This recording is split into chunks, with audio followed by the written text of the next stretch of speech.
Guys NDA national defence academy में group C की vacancies आ गई है और इवन जैसे कि 2023 में वैकेंसीज आई थी, ऑलमोस्ट 24 में भी सेम वैकेंसीज आई है। उसका यही रीजन है कि बैकेंड वैकेंसीज रहती है, वो क्यों रही है वो भी हम बताएंगे। और इवन आप सभी को मुझे पता है सिलेबस को लेके डाउट है, तो वो भी हम समझाएंगे। 4 से 6 दिन आपको एनडीए में ही रहना है, वो भी हम समझाएंगे। सारी चीजें आपको रिलेटेड टू द सिलेबस आपको सारी चीजें समझाएंगे, सिलेक्शन प्रोसीजर के बारे में समझाएंगे। कुछ भी डाउट हो आपको तो आप कमेंट बॉक्स में कमेंट कर सकते हैं और उस पर हम वीडियो बना देंगे अगर आपका जेन्युइन डाउट है। ठीक है, सबसे पहले हम बात करेंगे जो वैकेंसीज है, ऑलमोस्ट सभी वैकेंसीज ग्रुप सी की वैकेंसीज है। गाइस जैसे ही आपका इसमें सिलेक्शन होता है, क्या होता है कि आपको 2 ईयर के प्रोविजनल पीरियड पे काम करना पड़ेगा।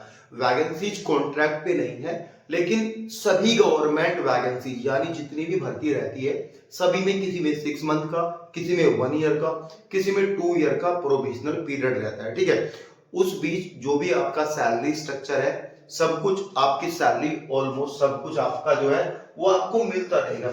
अगर आपने नखरे किए, काम ना किया, क्योंकि आज की जनरेशन काम नहीं करती है बहुत सारी चीजें, तो आपको जो है वैकेंसी से आउट कर देंगे अगर ज्यादा ही आपने डरा के। ठीक है, ये बात समझ में। उसके वैसे तो आप परमानेंट रहोगे, लेकिन एनडीए के पास राइट रहेंगे तो आपको बाहर निकाल सकता है। ठीक है, अब बात करेंगे सिलेक्शन प्रोसीजर के।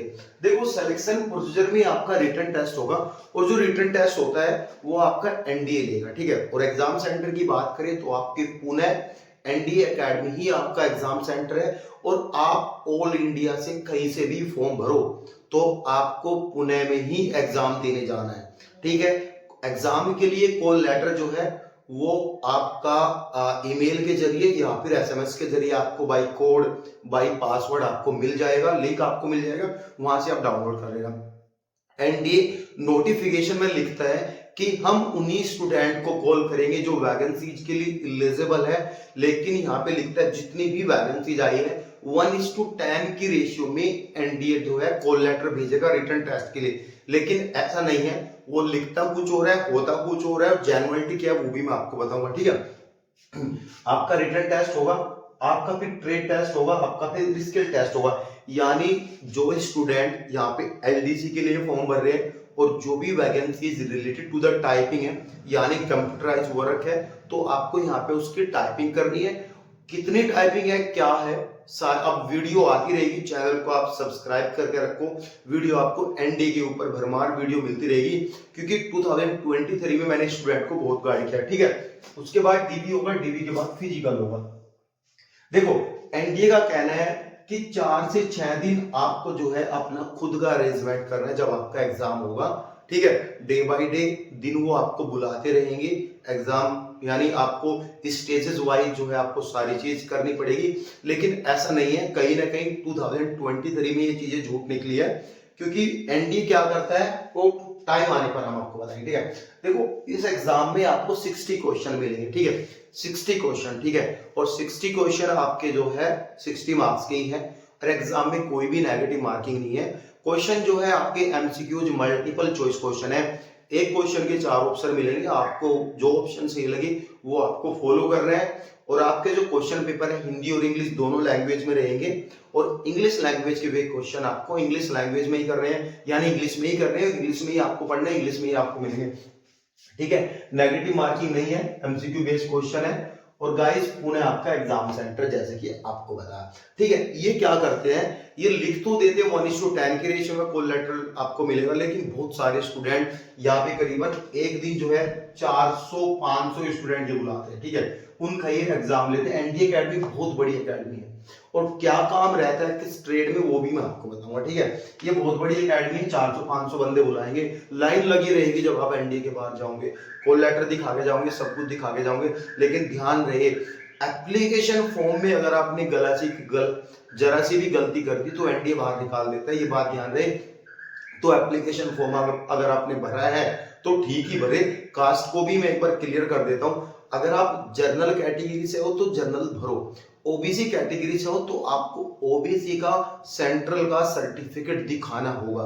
ओबीसी का सर्टिफिकेट सेंट्रल का बनता है। अगर आप यूपी वाले हो, पुणे भर रहे हो, तो ओबीसी का सर्टिफिकेट सेंट्रल का आपका नहीं बनता है, वो कुछ ही केस में आपका बनता है। ठीक है, दिल्ली का ओबीसी पुणे आप फॉर्म भर रहे हो तो आप जनरल में ही आओगे, आप ओबीसी में नहीं आओगे। लेकिन हाँ, अगर आप एससी एसटी का कास्ट सर्टिफिकेट और ईडब्ल्यूएस का कास्ट सर्टिफिकेट अगर आपका स्टेट का है, वो आपका सेंट्रल में भी चलेगा, वो आपका ऑल ओवर इंडिया चलेगा। और आप जो अपनी कास्ट, जो भी आपका रिलेक्शन छूट है, वो आप क्लेम कर सकते हो, वो आप ले सकते हो इजीली। ठीक है, ये बात समझ में आई। ऐसे 400-500 बुलाएगा, और जो भी आप एप्लीकेशन फॉर्म भरे उसका प्रिंट निकाल लो, वो भी आपको लेके जाना है। इवन वो आपको कई बार काम आएगा, डीवी के टाइम भी वो भी काम आएगा। और डीवी के टाइम एक और अटेस्टेशन फॉर्म होता है, वो भी आपको भरना होता है। सारी चीजें बताऊंगा, एक्सपीरियंस है इस चीज का मुझे। सिलेबस के बारे में बात करेंगे।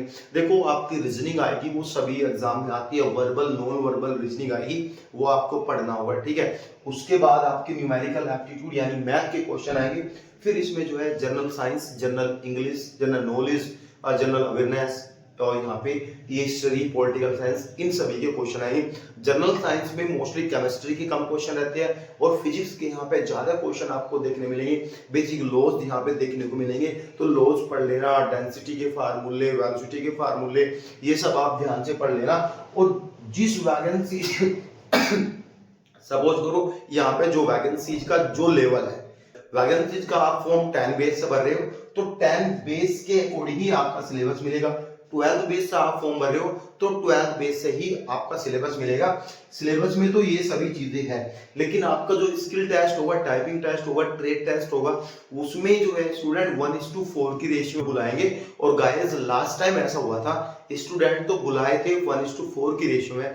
जब डीवी का टाइम आया, डीवी के टाइम 19 स्टूडेंट को बुलाया जो स्टूडेंट पास हुए हैं। यहाँ पे ऐसा नहीं कि 1:5 की रेशियो में बुलाए, 1:2 की रेशियो में बुलाए, ऐसा नहीं। जितने स्टूडेंट क्वालिफाई करेंगे उतने ही डीवी के ले जाएंगे। और डीवी में बहुत सारे स्टूडेंट फेल होंगे, मेडिकल में बहुत सारे फेल होंगे।